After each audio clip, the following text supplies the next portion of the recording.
Olá a todos, meu nome é Monice. Esse é o terceiro vídeo de uma série de 5 vídeos sobre as políticas linguísticas da Rússia.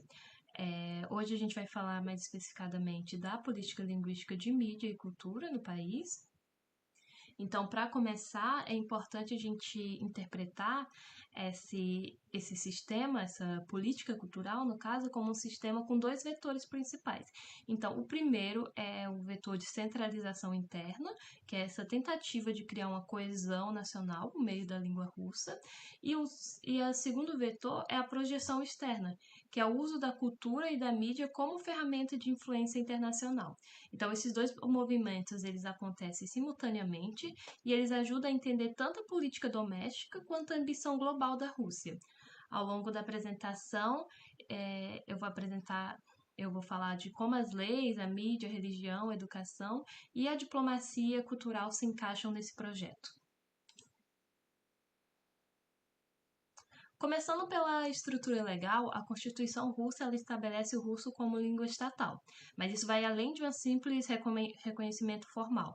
Na prática, o russo é tratado como elemento central da identidade nacional.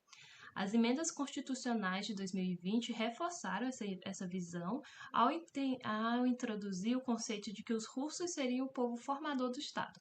Isso cria uma ligação direta entre o Estado russo e a etnia e línguas russas, e aí, paralelamente a isso, existe uma política de purismo linguístico. Ou seja, há leis que desestimulam o uso de palavras estrangeiras na administração pública. E aí isso é apresentado para a população como uma defesa da integridade cultural. E aí isso a gente viu nos primeiros dois vídeos, né? Outro ponto importante é a proibição de palavrões, que é na mídia, cinema e artes, o governo fez essa emenda constitucional proibindo o uso de palavrões ou então de coisas que vão contra a moral russa. E isso, o governo ele vai justificar isso como uma forma de proteger a civilidade, criando uma imagem de ordem e moralidade dentro da cultura oficial russa. A Rússia, então, é oficialmente um estado multinacional, com mais de 100 línguas faladas, e durante a era soviética, como a gente viu no segundo vídeo, muitas delas receberam sistemas de escrita e apoio institucional. Mas aí isso vai mudar em 2018, quando a lei tornou o ensino das línguas nativas voluntário, enquanto o russo permaneceu obrigatório em todas as escolas. E aí, na prática, isso fez com que as línguas regionais perdessem espaço e o seu prestígio. O caso do Tartaristão é o mais simbólico, porque o tártaro era obrigatório nas escolas até 2017. E aí, com a mudança, a sua carga horária foi drasticamente reduzida. E aí, isso gerou debates intensos, pois para muitas repúblicas étnicas, a língua é a base da sua identidade política. Então, essa política essa política de russificação, que a gente pode chamar, ela expõe um dilema muito grande, que é, por um lado, Moscou busca essa unidade nacional, e, por outro lado, essas medidas elas enfraquecem o caráter multicultural oficialmente proclamado pela Federação Russa.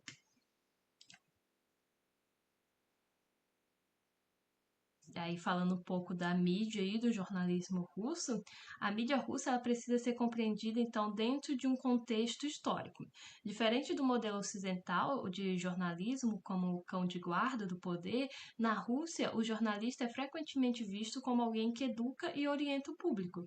É, eu trouxe um artigo desses dois pesquisadores, o Grava e o Ostrovsky, que eles analisam justamente a identidade profissional dos jornalistas russos. Eles mostram que os valores como patriotismo, responsabilidade social e esclarecimento são mais importantes do que que a ideia de neutralidade absoluta. E aí isso facilita o alinhamento das redações estatais com a narrativa governamental.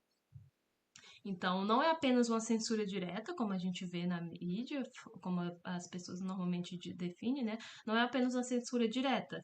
Existe uma cultura de autocensura patriótica, entendida como um dever para manter a estabilidade do país. Aí, após 2012, com leis que classificam veículos independentes e ONGs como agentes estrangeiros, essa tendência ainda ela vai se intensificar, reforçando o papel do jornalista como uma espécie de soldado ideológico na proteção da narrativa estatal.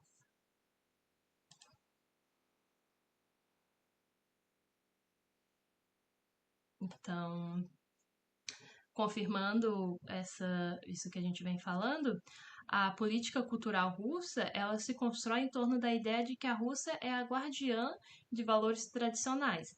A cultura se transforma em um campo moral, onde o Estado define o que deve ou não ser promovido, e um exemplo marcante é a lei contra a chamada propaganda de relações não tradicionais, aprovada em 2013 e expandida em 2022.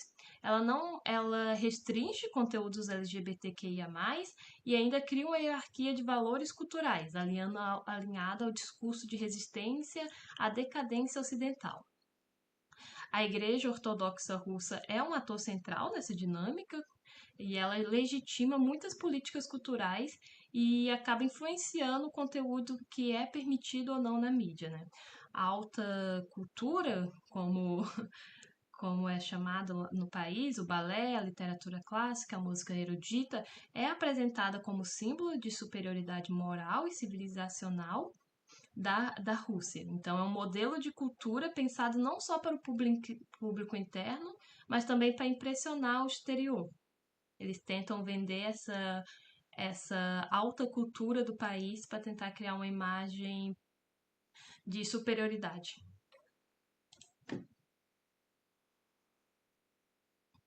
E aí, continuando nessa ideia de vender os valores, no plano externo, a Rússia ela desenvolveu o conceito de Ruskimi, que é mundo russo.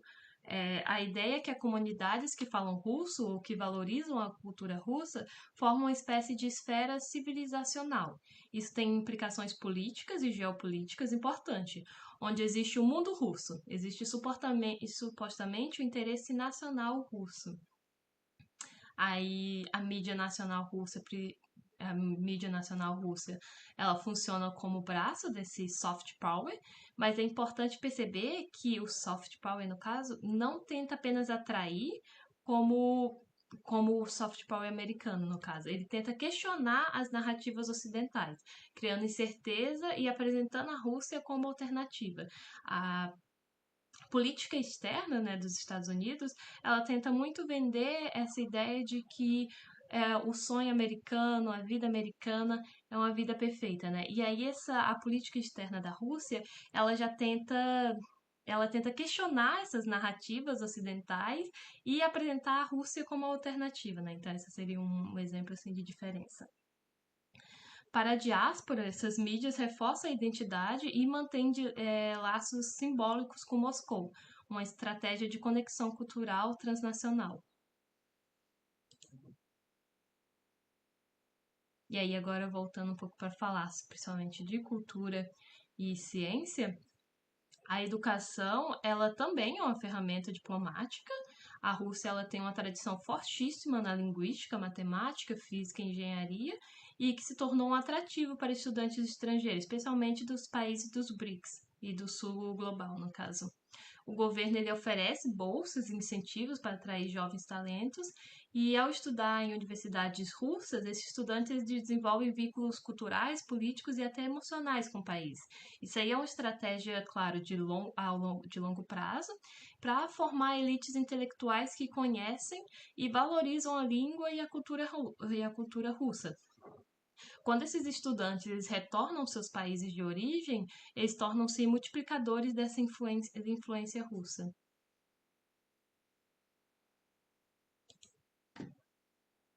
Então, em conclusão, a gente pode entender a política linguística e cultural da Rússia como um equilíbrio como uma tentativa de equilíbrio, né, entre centralização interna e a expansão externa. Internamente, há um projeto de unificação baseado na língua russa, que reforça a estabilidade estatal, mas cria tensões com minorias e repúblicas que temem a perda de autonomia, justamente essas repúblicas étnicas, né? E Já externamente, a Rússia ela se apresenta como uma alternativa cultural ao Ocidente. Ela utiliza língua, mídia, religião e educação como ferramentas articuladas de poder para vender essa imagem de alternativa cultural para o Ocidente. E aí a força dessa estratégia está justamente na sua coerência, ainda que seus efeitos de longo prazo, tanto domésticos quanto os internacionais, estejam em constante evolução. Então, essas foram as referências que eu usei para montar o meu vídeo e eu espero vocês no próximo vídeo. Até mais!